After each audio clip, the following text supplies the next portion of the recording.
Fala galerinha, vídeo novo no canal, hoje para falar um pouco sobre as eleições dos Estados Unidos que aconteceram na última terça-feira, tá?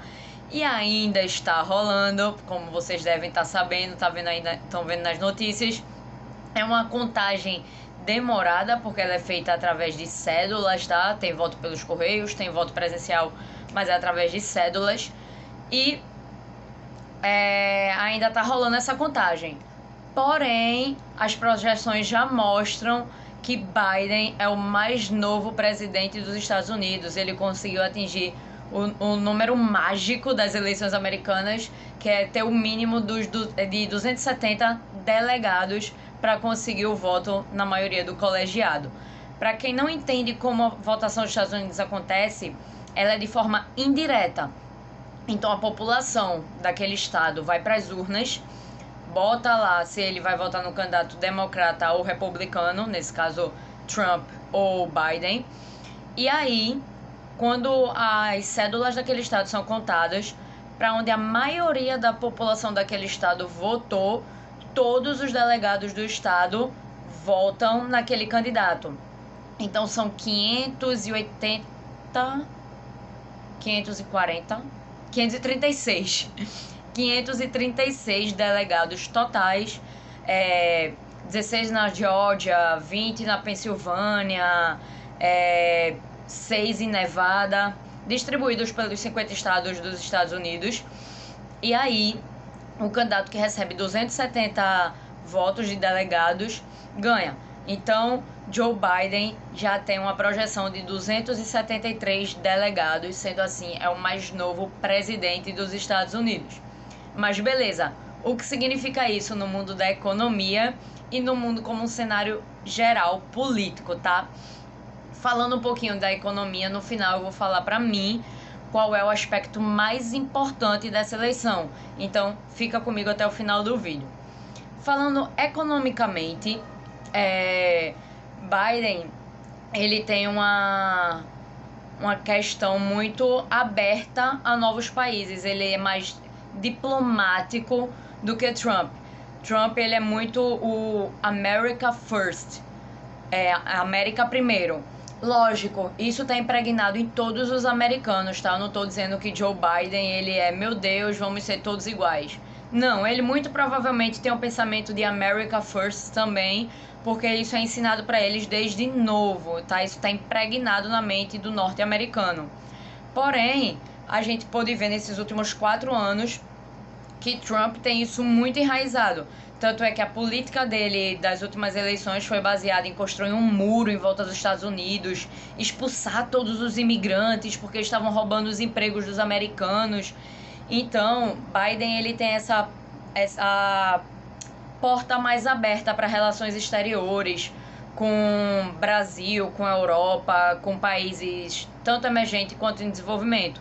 Então eu, Andrea, acredito que vai ser muito mais fácil se relacionar com os Estados Unidos tendo Biden como presidente.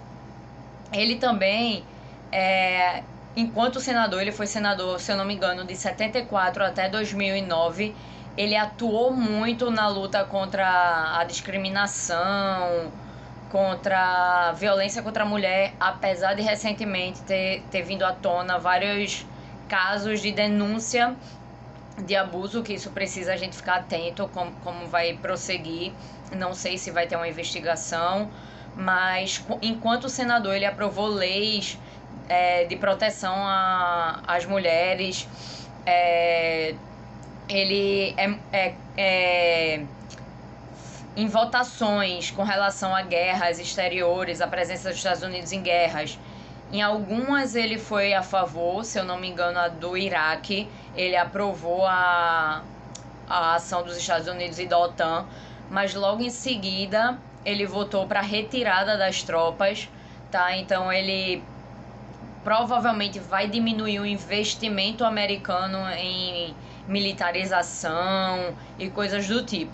Também falando sobre investimentos, empresas que têm o selo de ESG, que é uma sigla americana para meio ambiente, sustentabilidade e governança. Então, empresas que têm esse selo tendem a crescer mais, porque Biden também desde a época de senador, ele bate muito na tecla de um governo sustentável, de uma política sustentável, tá? Então essas empresas que têm esse selo tendem a ser beneficiadas. Falando de dólar, o dólar vai abaixar, para onde ele vai? Não tem como eu dizer, não tem como eu adivinhar, tá? Se o dólar vai voltar para casa dos 2,50, dos 3,40 ou se vai disparar. Isso é o mercado que diz. Porém, o maior problema cambial do Brasil agora não vem dos Estados Unidos, não vem da eleição norte-americana, vem de problemas aqui no Brasil. A gente está com reformas estruturais, como a reforma tributária, empacada ainda. Foi prometida essa quantidade de reformas, porém nenhuma foi votada. Lógico, tivemos essa pandemia que deu uma estagnada, ninguém estava prevendo isso. Porém, a gente vê que não anda, mesmo com a melhora da situação dos lockdowns. Na Europa tá voltando agora, mas nesse período de reabertura a gente viu que não andou. Então esse é um fator para o dólar estar tão alto. A questão da briga interna do governo da gente, que causa muita insegurança para os investidores estrangeiros. A questão da Selic muito baixa, da impressão de dinheiro. Então tudo isso afeta a questão cambial do Brasil, tá? Então não é porque Biden foi eleito que magicamente o dólar vai voltar para casa dos 3, 4 reais. Já tivemos uma queda muito grande, então antes das eleições o dólar estava na casa dos 5,76, agora está na casa dos 5,28, então é uma queda muito acentuada. Porém, não sabemos se esse dólar vai continuar caindo ou vai subir novamente. O mercado que vai dizer isso, as políticas adotadas pelo Brasil e externas que vão dizer isso. Porém, de forma geral, essas são as mudanças que a gente vai ver. Muito provavelmente um Estados Unidos mais aberto para diálogos exteriores, mais fácil de se relacionar, sem tanto essa ideia de se cercar com um muro, se proteger. Vai estar mais atento à questão de meio ambiente também. Inclusive, Biden já sinalizou a volta dos Estados Unidos para o Tratado de Paris, que é com relação à emissão de gases, tá? Para o efeito estufa. Já falou que ele tem uma ideia de criar um fundo com diversos países para injetar dinheiro, para preservar e explorar a riqueza da Amazônia de forma sustentável, e que o Brasil, se não tomasse conta das queimadas, dos desmatamentos, estaria suscetível a sanções. Então a gente já vê que isso também é uma mudança muito grande do governo Trump para o governo Biden. Enquanto o Trump tirou os Estados Unidos do Tratado de Paris, tirou os Estados Unidos da OMS, Biden sinaliza que vai voltar para esses campos, tá? Então essas são as diferenças mais significativas que nós vamos ver.